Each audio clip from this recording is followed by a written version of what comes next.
So here we are in West Montrose with Fred Martin at a maple syrup farm. Now we have a tree that looks like it's been here for like 100 years. This tree's probably 125 to 140 years old. This is what we call Old Faithful. We top this tree every year, and if we didn't, it would feel almost wrong. I remember coming out here 20 years ago and actually spending some time with you for a whole day and taking the pails out to the bush, like way out here. But it's changed a lot. Yep, we have approximately 10,000, between 10 and 11,000 spiles on the tree, and it's all connected with tubing. And the question I have for you is, where the heck have you been for the last 20 years?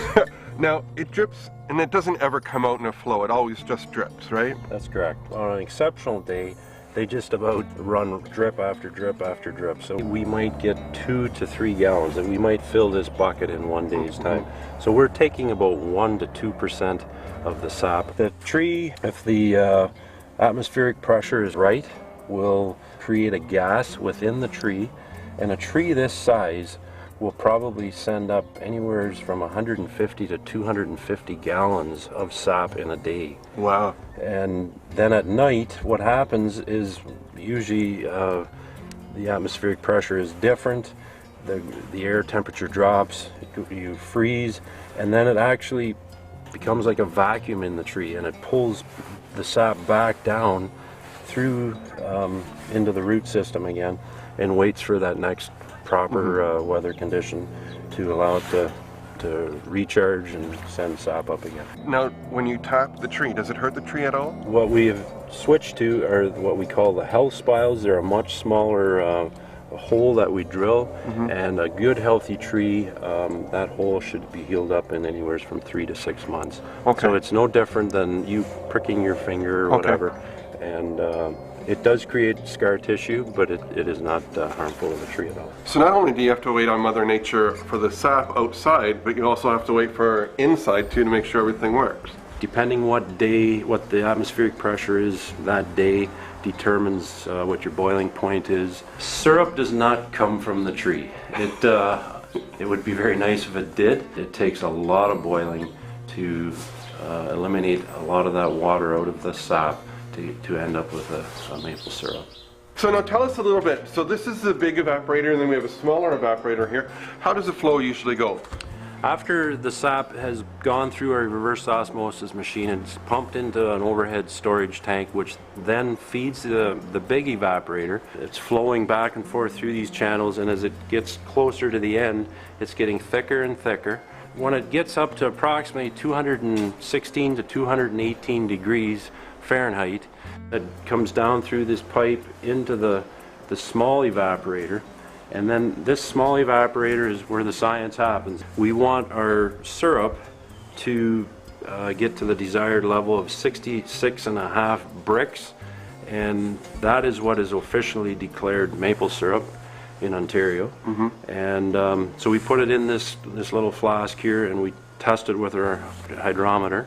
Once it is reached that level, then we draw it off, we put it through our filter press, and from there it gets put either into stainless steel barrels for storage or put into containers. We produce this, we sell the end product. There's no middle guy. So we are very much responsible for the food product that we make, and so we will do everything we can to eliminate any chance of contamination. Usually at the very beginning of the season, we start out with a very light colored maple syrup. Extra light maple syrup and light are usually used for more of the confectionery market, for maple butter, maple sugars, maple cream candies. Medium is by far the biggest seller of table syrup. 75% of our crop is the medium grade. And then towards the end of the season, we end up what we call the dark. And dark is used strictly for flavoring in the health food industry and so forth. What you're looking at right there is all medium. The whole shelf behind you as well. Take your pick. Okay, so I can take any jug? Sure. Okay, I think I can take this one here first. It's a bit of an art to learn how to make maple syrup. And I always say, you have the disease or you don't. It's a pile of work. Either you enjoy doing it or you don't. and I've got the disease bad. So not only do we eat it with pancakes, you can take it to a whole different level. And what I mean is you can make a maple vinaigrette to serve over a lettuce like arugula, where the arugula has a little bit of peppery flavor, so you got the sweet and hot going on, which will be absolutely incredible. And then you can take some orange zest with the maple syrup, and then you can put it over top of chicken. You can put it over top of salmon. You can put it over top of pork. And the great thing about that is you're not taking any of the naturalness away of the maple syrup, and you're letting all the flavors come together. What's your favorite recipe to make with maple syrup?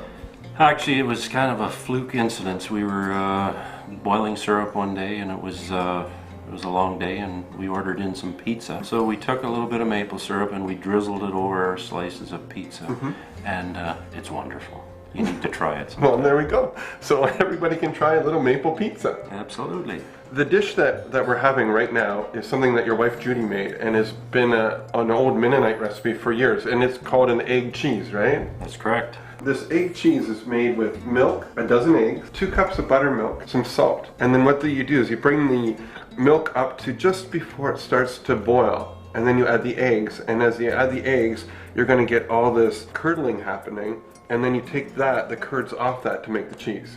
The thing that tops this egg cheese off, though, is lots and lots of maple syrup. Lots of maple I'm going to syrup. pour you some maple syrup here. Okay. This is Chef D for ChefDtv. Here's to great eating, because you're worth it. Man.